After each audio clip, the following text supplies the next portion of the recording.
Social media के मेरे दोस्तों, आपको सुनीत गोस्वामी का सादर नमस्कार। दोस्तों, किसी बात को हम सैद्धांतिक तौर पर कहें तो उसका प्रभाव अलग होता है। उस बात में तर्क हो सकते हैं, वाद विवाद हो सकता है, अपने पक्ष में ग्रंथों के उदाहरण उसमें दिए जा सकते हैं, लेकिन जब वही बात घटना के रूप में हमारे सामने आए तो हमारे पास तब न तर्क होते हैं, न ही धार्मिक ग्रंथों के उदाहरण हमारे काम आते हैं। आज मैं इस वीडियो में एक सच्ची घटना आपके सामने रखूंगा और आपको बताऊंगा कि कैसे एक ब्राह्मण एक शूद्र के सामने लाचार हो गया था। और यह वह ब्राह्मण था जो शूद्रों से, दलितों से शारीरिक, मानसिक और हार्दिक दूरी बनाकर रखता था। तो दोस्तों, आप इस वीडियो को पूरा सुनिएगा।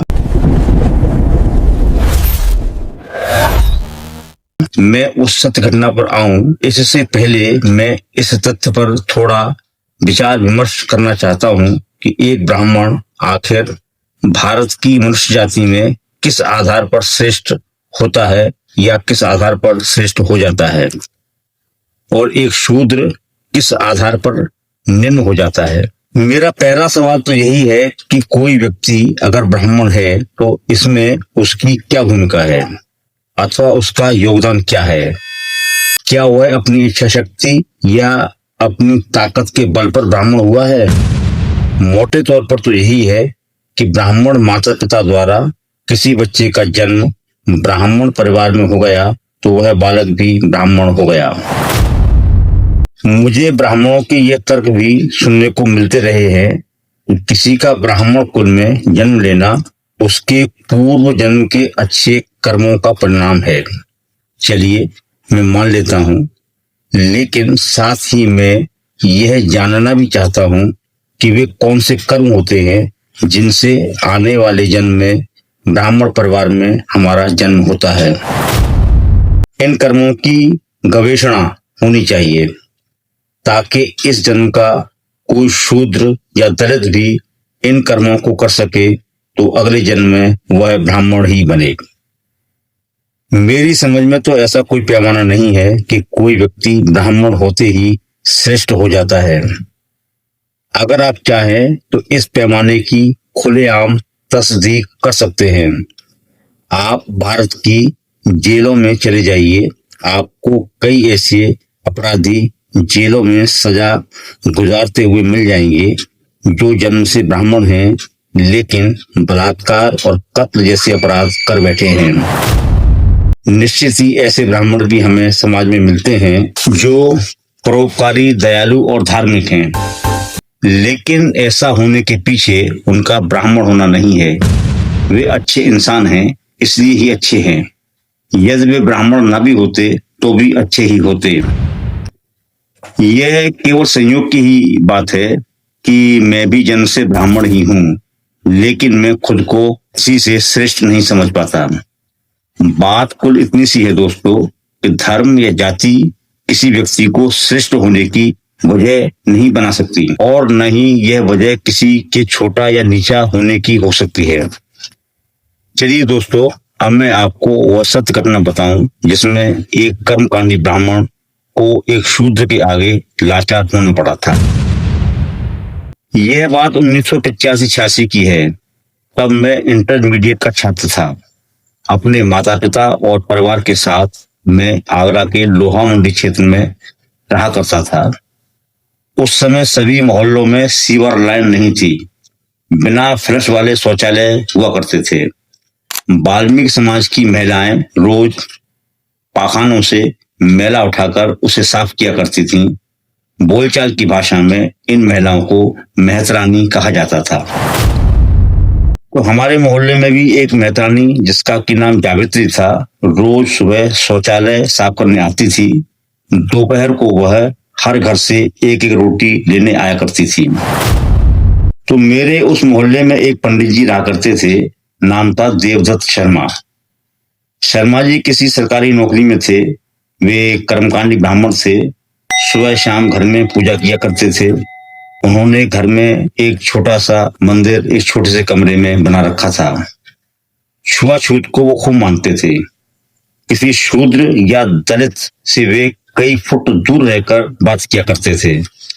मुझे याद है कि एक बार जावित्री दोपहर को रोटी लेने आई तो वह शर्मा जी के मकान में थोड़ा सा अंदर घुस गई, अंदर चली गई।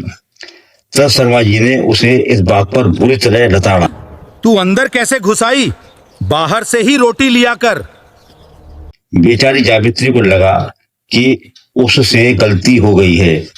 पंडित जी का घर तो बड़ा पवित्र होता है, फिर इस घर में तो भगवान जी का मंदिर भी है, उसे इस घर को अपवित्र नहीं करना चाहिए था।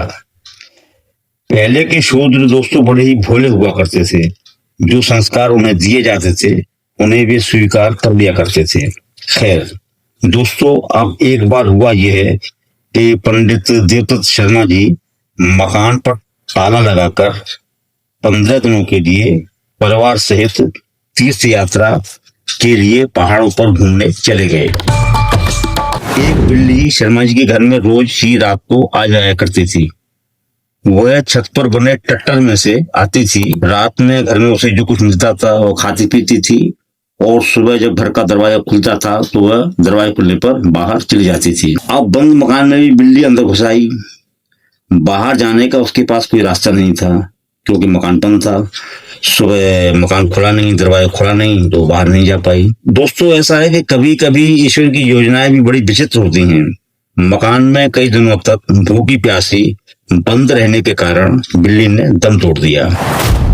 उसने दम भी तोड़ा तो भगवान के बने हुए मंदिर में। 15 दिन बाद शर्मा जी जब घर वापस आए तो घर में घुसते ही विकट दुर्गंध ने सबका जी खराब कर दिया, क्योंकि बिल्ली की लाश ने अब सड़ना शुरू कर दिया था। उसमें से बदबू आने लगी थी।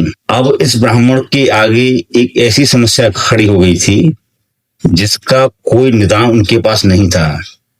मरी हुई बिल्ली को वो खुद उठा नहीं सकते थे। कोई ठाकुर या बनिया भी यह काम नहीं कर सकता था। यह काम कोई शूद्र ही कर सकता था। सभी ने एक ही उपाय उनको बताया कि महत रानी जावित्री को बुला लाओ। शर्मा जी को खुद वाल्मीकि बस्ती में जावित्री के घर जाना पड़ा। खुद के श्रेष्ठ होने का घमंड उनका टूट चुका था। यह उनकी लाचारी थी।